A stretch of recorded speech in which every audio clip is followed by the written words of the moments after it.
پیارے انداز تھے جن سے آج ہمیں کچھ سیکھنا ہے اور آج کے دور کا تقاضا اس حوالے سے کیا ہے۔ ماشاءاللہ رکن شورا قبلہ حاجی محمد علی اتاری بڑی پیاری گفتگو فرماتے ہیں، ہماری خوش نصیبی ہے تشریف فرما ہے، انشاءاللہ ان سے ہم سیکھیں گے۔ اور بڑے پیارے مبلغ دعوت اسلامی کئی ہمارے پروگرامز کے میزبان بھی ہیں، ہمارے قبلہ محسن مدنی بھائی وہ بھی تشریف فرما ہے، ان سے بھی سیکھیں گے کہ ہمارا انداز اصلاح کیسا ہو اور انداز اصلاح کیا چیز ہے، اصلاح کیا چیز ہے۔ ایک ایک ورڈ جو ہے یہ اپنی اپنی شرح مانگتا ہے، تو ہم اس پر انشاءاللہ مدنی پھول لیں گے۔ وقار بھائی بھی ہمارے ساتھ ہیں، انشاءاللہ کلام رضا بھی آپ کو سنائیں گے۔ اور ہمارے 3 سیگمنٹس بھی ہوتے ہیں جو کہ خاص اس سلسلے کا ایک سیگمنٹ ہے عشق کے موتی، جس میں امام اہل سنت کی ایک پیاری سی نعت بغیر طرز کے آپ کو تحت اللفظ میں سنائیں گے، خوبصورت آواز میں۔ اور اس کے ساتھ ساتھ 2 سیگمنٹس جو روزانہ ہی ہوتے ہیں، ذوق نعت میں بھی چلتا ہے اور فیضان اعلیٰ حضرت میں بھی، وہ ایک تو ہے ارشاد رضا، جو آپ نے پیاری سی تحریر فرمان رضا کی، جیسے کہ اقوال ذری ہوتے ہیں اس طرح آپ نے لکھنی ہے اور ساتھ میں خوبصورت بارڈر وغیرہ بنائیے، اپنا نام، شہر کا نام لکھیے اور 00923082626000 اس پر آپ بھیج دیجئے۔ ہم روزانہ سیلیکٹڈ امیجز کو چلائیں گے اور مزار اعلیٰ حضرت کی پکچرز جو ہم ہر سال بنواتے تھے وہ اس سال ہم نہیں لے رہے، ہم نے اس کی پروڈکٹیوٹی بڑھا دی ہے کہ آپ کوئی فرمان لکھیں اور ہم بھی اسے پڑھ کر سنائیں، لوگوں کو بھی سیکھنے کو ملے آپ کی تحریر کے ذریعے۔ اور ایک اور سیگمنٹ ہے جس کا نام ہے انداز بیاں، اور آپ کا خوبصورت سا انداز بیاں آپ ریکارڈ کیجئے، 30 سے 40 سیکنڈ کی ویڈیو ہو میکسیمم، اس میں امام اہل سنت کی سیرت پر ہی کچھ مدنی پھول دیجئے، کچھ ویڈیوز پچھلے پروگرامز میں بھی چل چکی ہیں تو آپ بھی بھیجیے اسی نمبر پر۔ ہم سیلیکٹڈ 1 یا 2 ویڈیوز، بچے یا بچیاں بھی اس میں حصہ لے سکتی ہیں اور بڑے اسلامی بھائی اس میں حصہ لے سکتے ہیں۔ آپ ہمیں ویڈیوز بھیجیں گے تو ہم کوشش کریں گے کہ نیکسٹ ڈے اسے چلا سکیں۔ قبلہ حاجی علی، کیسے مزاج ہیں آپ کے؟ خیریت سے ہیں؟ ویلکم۔ حضور کیا فرماتے ہیں اصلاح کا کیا مطلب ہے، اصلاح کیا ہوتی ہے؟ پھر ہم آگے کچھ بڑھتے ہیں کہ انداز اصلاح اور پھر امام احمد رضا کا انداز اصلاح کا کیا مفہوم ہے؟ اصل تو اصلاح ہے کہ کسی کی خیر خواہی بھی چاہنا، کسی کا جو ہے وہ کوئی ایسی غلطی ہم دیکھیں کہ جس پر ہم قدرت رکھتے ہوں اور جو ہمارے قدرت میں ہو، جو ہمارے اختیار میں ہو، ہم اس کو سمجھائیں کہ سمجھانا مسلمانوں کو فائدہ دیتا ہے۔ اب یہ کہ کہاں کیسا سمجھانا ہے اور کس کو کیسا سمجھانا ہے، یہ ظاہر بات ہے بعض اوقات تجربے سے بھی آتا ہے اور بعض اوقات صحبت سے بھی آتا ہے، اور ظاہر بات ہے اس کی ایک بہترین مثال دعوت اسلامی کے مدنی ماحول میں ملتی ہے۔ بالکل کہ اس مدنی ماحول میں رہ کر اور امیر اہل سنت کے فرامین سن کر اور دعوت اسلامی کے تحت مدنی قافلوں میں سفر کر کے مختلف کورسز کر کے، اور ایک بات تو اس میں ہے کہ امیر اہل سنت فرماتے ہیں کب کیا بولنا ہے اور کہاں کیا بولنا ہے، یہ بس جس کو اللہ عطا فرما دے۔ واقعی بہت بڑی بات ہے، بہت بڑا فن ہے اور بہت بڑی نعمت بھی ہے۔ محسن بھائی کیا کہیں گے، اصلاح کیا چیز ہے؟ واٹ از اصلاح؟ اصلاح میں اگر ہم غور کریں نا اشفاق بھائی، اصل میں اس میں سامنے والے کو آپ سنوار رہے ہوتے ہیں، اس کی غلطی کو دور کر کے اس کو سنوار رہے ہوتے ہیں، اس کو آپ یہ سمجھے کہ مزین کر رہے ہوتے ہیں، یعنی اس میں جو عیب پیدا ہو گیا ہے آپ چاہتے ہیں کہ اس کا وہ عیب ختم ہو جائے۔ صحیح۔ یہ دراصل اصلاح کا مقصد ہے۔ اب وہ عیب چاہے وہ اخلاقی طور پہ ہو، چاہے وہ شرعی طور پہ ہو، چاہے وہ دنیاوی طور پہ ہو، ہر طرح کی اصلاح ہونی چاہیے۔ سیدی اعلیٰ حضرت رحمۃ اللہ تعالی علیہ کی سیرت میں ہم دیکھتے ہیں تو آپ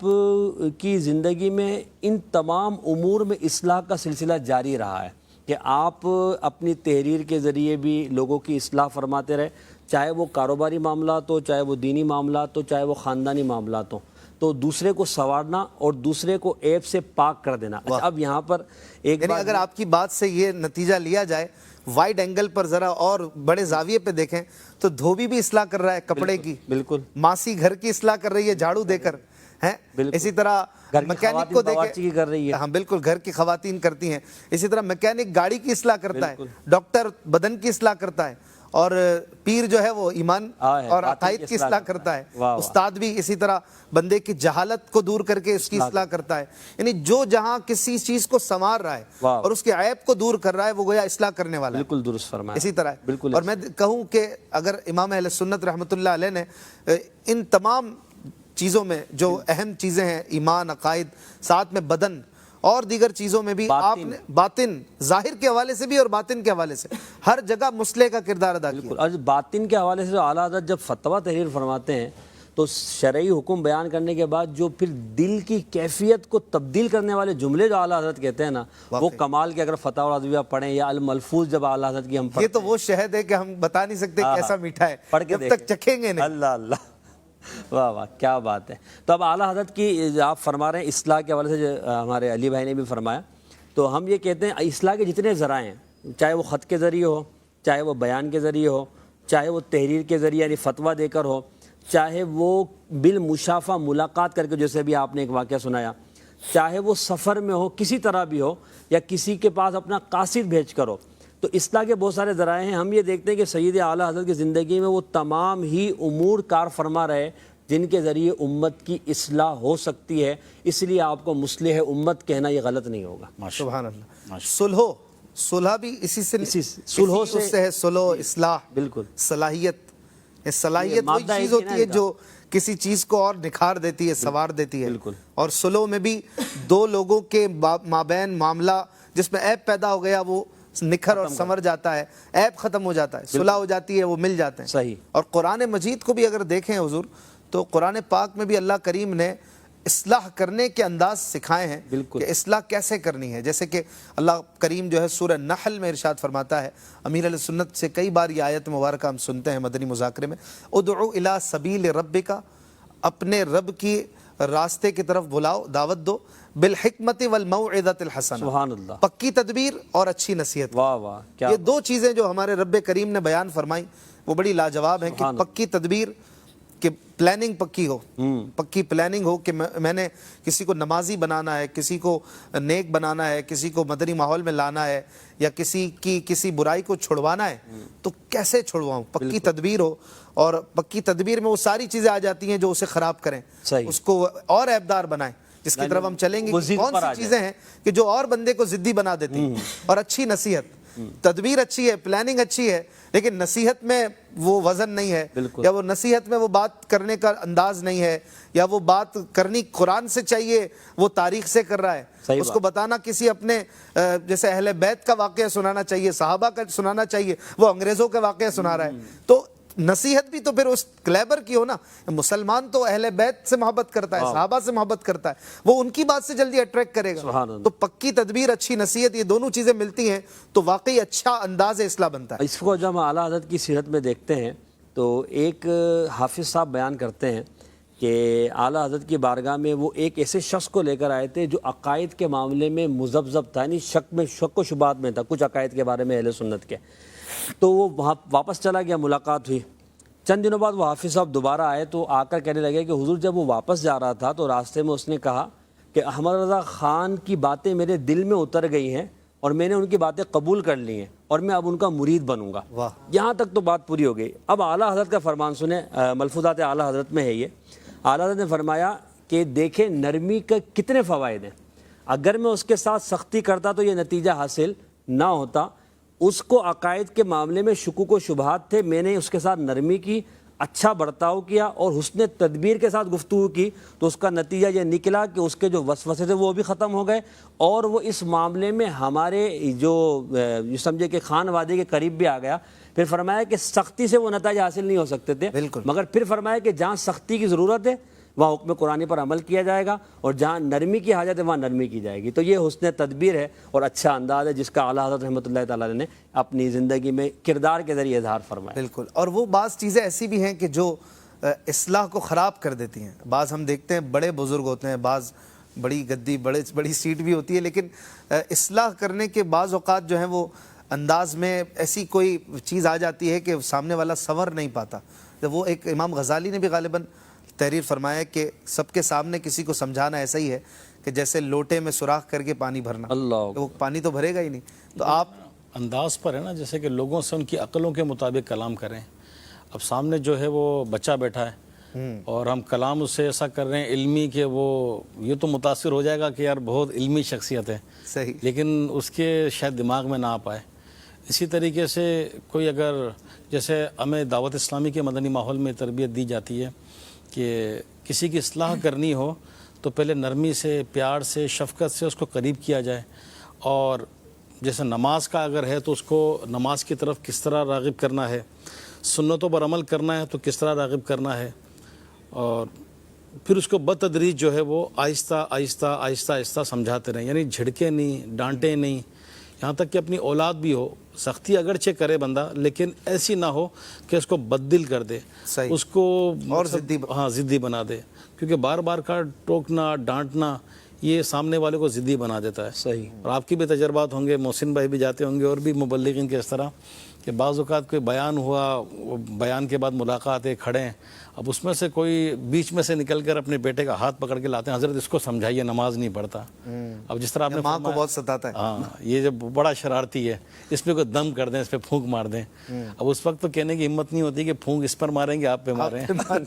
دونوں میں مار دینا پھر، کیونکہ اب 10 20 25 افراد کھڑے ہیں، اس میں جا کر اپنے بیٹے کے لیے کہنا تو اس میں ضد پیدا ہوگی، وہ کیسے وہ دین کے قریب آئے گا، نمازوں کے قریب آئے گا۔ تو اپنی اولاد کو بھی اگر سمجھائیں، اپنے گھر میں بھی اگر ماحول بنائیں، ان کی بھی اگر اصلاح کریں تو اچھی نصیحت کے ساتھ، اچھے انداز میں، اچھے الفاظ میں ان کو ہرٹ نہ کریں، ان کو مقصد ایسا نہ کر دیں کہ گھر میں آتے ہی جیسے والد صاحب آئے تو آتے ہی وہ پتہ چلے کہ کوئی تھانے دار صاحب آ گئے، ہاں بھائی بتاؤ کس نے نماز پڑھی نہیں پڑھی، آ جائیں سب لائن حاضر ہو جائیں۔ تو گھر میں ایسا خوف کا ماحول نہ بنائیں، دوستانہ ماحول اور ایسا بنائیں کہ گھر والے نماز سے محبت کریں، ہمیں دیکھ کر نماز نہ پڑھیں بلکہ نماز سے ایسی محبت ہو کہ وہ نماز پڑھیں، سبحان اللہ، فجر کا وقت ہو تو وہ خود اٹھ جائیں، ہمارے خوف سے نہ اٹھیں بلکہ ان کے دل میں نماز کی ایسی محبت ہو جائے کہ وہ فجر کے لیے خود اٹھیں۔ ماشاءاللہ۔ وہ کسی نے کہا نا کہ کھلاؤ سونے کا نوالا، رکھو شیر کی نظر، تو محبت بھی ہو، پیار بھی ہو۔ اور کسی نے بڑی پیاری بات کہی کہ آپ جب کسی کی اصلاح کرتے ہیں تو آپ در حقیقت اس کے دل سے مخاطب ہیں، بالکل، اور اس کے دل سے آپ جو ہے وہ کسی خرابی کو دور کرنا چاہتے ہیں، اور آپ اگر کسی کے دل کی اصلاح کرنا چاہ رہے ہیں تو اس کا دل توڑے نہیں، سبحان اللہ، دل توڑ کر پھر دل کی اصلاح، واہ، تو یہ کیسے ممکن ہے؟ یعنی جس چیز کی آپ اصلاح کرنے چلے وہ توڑ دیا، وہ پہلے ہی توڑ دیا، پھر آپ اس کو جوڑنے لگے تو کیسے جڑے گا؟ تو آپ شیشہ صاف کرتے کرتے توڑ دیں اور کہیں میں نے بڑا چمکا دیا ہے، تو چمکا تو دیا، توڑ بھی تو دیا،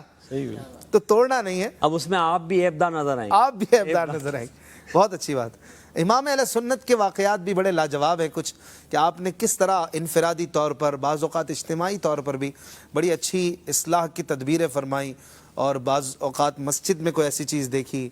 بعض اوقات کسی امام میں ایسی چیز دیکھی، بعض اوقات کسی اور جگہ پر اس طرح کے معاملات دیکھے، تو آپ واقعی اعلیٰ حضرت کی زندگی میں تو ناظرین یہ چیز تھی کہ برائی دیکھ نہیں سکتے تھے۔ جو مومن ہوتا ہے نا، مومن کا اعلیٰ ترین درجہ یہ ہے کہ وہ برائی دیکھ کر اسے ہاتھ سے روکتا ہے، پھر زبان سے روکنے کا درجہ ہے، پھر دل سے۔ اعلیٰ حضرت کامل ایمان والے تھے، آپ سے برائی دیکھی نہیں جاتی تھی، اور ہم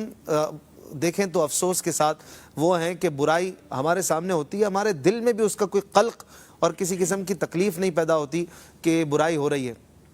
اصلاح تو بات کا درجہ ہے نا، پہلے اس برائی کو ہم بھی تو برائی سمجھیں اور ہمیں پتا ہو کہ یہ غلط چیز ہے۔ اعلیٰ حضرت رحمۃ اللہ تعالی علیہ نے تو ایسی جگہوں پر اصلاح کی ہے، وہ جو خطبے کے دوران ہے اللہم ھذا منکر، وہ جو ایسی باتیں جو میں ابھی ٹی وی پہ کیا سب چیزیں بیان کروں تفصیل سے، وہ انہی کا مرتبہ تھا، وہ عام آدمی کر بھی نہیں، عام آدمی وہ نہیں کر سکتا ہے یہ، لیکن ان چیزوں سے یہ بات واضح ہوتی ہے کہ یہ برائی دیکھ ہی نہیں پاتے تھے۔ وہ نا سیدنا سفیان ثوری رحمۃ اللہ تعالی علیہ کا واقعہ ہے، یا کسی اور بزرگ کا ہے، کہ جب ان کے سامنے کوئی برائی ہوتی تھی تو اگر وہ روکنے پر قدرت نہیں رکھتے تھے تو ان کے پیشاب میں خون آنا شروع ہو جاتا، یہ شدت ہوتی تھی، شدت ہوتی تھی ان کو۔ اور یہ بھی اللہ سے محبت کا ایک درجہ ہے نا، کہ جس کو جتنی اپنے مالک سے محبت ہے وہ اتنا ہی اس کی نافرمانی کو برداشت نہیں کر سکتا۔ یہ کیسے ہو رہا ہے؟ اگر میں روک سکتا ہوں تو وہ روکوں کسی بھی طرح، نہیں روک پاتے تو پھر وہ برداشت نہیں ہوتا، وہ باڈی پر اس کے اثرات آتے ہیں۔ تو یہ اللہ والوں کی شان ہے، ہمیں بھی اپنے مالک سے محبت کا دعویٰ ہے، اس کی شریعت کا کتنا پاس ہے، خود بھی اور اپنے انوائرمنٹ میں بھی، اس پر ہمیں غور کرنا چاہیے۔ امام اہل سنت کے حوالے سے، اصلاح کے انداز کے حوالے سے رکن شورا تشریف فرما ہیں، قبلہ محسن بھائی ہیں، آپ کچھ پوچھنا چاہتے ہیں، نمبرز آپ کی اسکرین پہ چل رہے ہیں، آپ کالز کیجئے، ہم کالز بھی لیں گے اور اس کے علاوہ آپ کے سیگمنٹس بھی انشاءاللہ شامل کریں گے۔ آئیے کلام اعلیٰ حضرت کے کچھ اشعار آپ کو